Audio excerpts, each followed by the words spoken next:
Good morning ಎಲ್ರಿಗೂ, welcome back to my mini vlog. ಇವತ್ತಿನ ಲಾಗಲ್ಲಿ ಗಂಗೆ ಪೂಜೆ ಮಾಡಿ ಅರ್ಶಿಣದ ಸ್ನಾನಕ್ಕೆ ಎಲ್ಲ ರೆಡಿ ಮಾಡ್ಕೊಳ್ಳೋಣ ಅಂತ ಮಾಡ್ಕೊಳ್ತಾ ಇದ್ದೀವಿ. ಗಂಗೆ ಪೂಜೆ ಮಾಡ್ಕೊಂಡು ನೀರನ್ನ ತೊಗೊಂಡು ಬಂದು ನೀರು ಕಾಯಿಸಿ ಅರ್ಶಿಣದ ನೀರನ್ನ ರೆಡಿ ಮಾಡ್ಕೊಳ್ತೀವಿ. ಈ ರೀತಿ ಎಲ್ಲ ಆದಮೇಲೆ ಒಂದು 5 ಜನ ಅಥವಾ 9 ಜನ ಈ ರೀತಿ ಅರ್ಶಿಣ ಹಾಕಿ ಅವನಿಗೆ ಸ್ನಾನ ಮಾಡಿಸ್ತೀವಿ. ಸ್ನಾನ ಎಲ್ಲ ಆದಮೇಲೆ ಅವನ ಕೈಯಲ್ಲಿ ಕಲಶದ ಪೂಜೆ ಮಾಡಿಸಿ ಅವನಿಗೆ ಕೂಡ ಶಾಸ್ತ್ರ ಮಾಡ್ತೀವಿ. ನಮ್ಮ ತಮ್ಮಂಗೆ ಇದೆಲ್ಲ ಹೊಸ್ತಲ್ವ, ಸ್ವಲ್ಪ ನಾಚ್ಕೊತಾ ಇದ್ದ. ಮತ್ತು ನನ್ನ ತಮ್ಮನ ಫ್ರೆಂಡ್ಸು, ಕಝಿನ್ಸ್, ನಾವೆಲ್ಲ ಫುಲ್ ಕಝಿನ್ಸೇ, ಎಲ್ಲರೂ ಫುಲ್ ಎಂಜಾಯ್ ಮಾಡಿದ್ರು.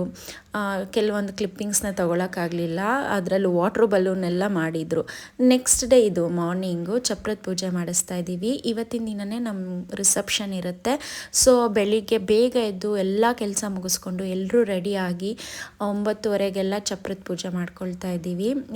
ಇನ್ನು ಪೂಜೆ ಎಲ್ಲ ಮುಗಿಸ್ಕೊಂಡು ಊರಿಂದ ಮನೆ ದೇವ್ರನ್ನ ಕರೆಸಿದ್ವಿ. ಮಹದೇಶ್ವರ ಸ್ವಾಮಿ ಮನೆ ದೇವರಾಗಿರೋದ್ರಿಂದ ಉಡುಗೆ ಬಟ್ಟೆ ಎಲ್ಲ ಇಟ್ಟು ಮತ್ತು ನೈವೇದ್ಯ ಇಟ್ಟು ಪೂಜೆ ಮುಗಿಸ್ಕೊಂಡ್ವಿ. ಇದಾದಮೇಲೆ ಹಿಂದೆಯೇ ಮಧ್ಯಾಹ್ನ ಮೆಹಂದಿ ಶಾಸ್ತ್ರ ಮತ್ತು ಬಳೆ ಶಾಸ್ತ್ರ ಇತ್ತು. ಯಾಕೆಂದರೆ ನಮಗೆ ಜಾಸ್ತಿ ಟೈಮ್ ಇರಲಿಲ್ಲ, ಹಾಗಾಗಿ ಒಂದೇ ದಿನ ಇಷ್ಟು ಕೆಲಸ ಇಟ್ಕೊಂಡ್ವಿ. ಚಪ್ರ ಕೂಡ ಮನೆ ಜನನೇ ಸೇರಿಕೊಂಡು, ಕಸಿನ್ಸು ಮತ್ತು ಅಂಕಲ್, ದೊಡ್ಡಪ್ಪ ಚಿಕ್ಕಪ್ಪ ಎಲ್ಲ ಸೇರಿಕೊಂಡು ಮತ್ತು ತಮ್ಮನ್ನೆಲ್ಲ ಸೇರ್ಕೊಂಡು ಮಾಡಿಕೊಂಡು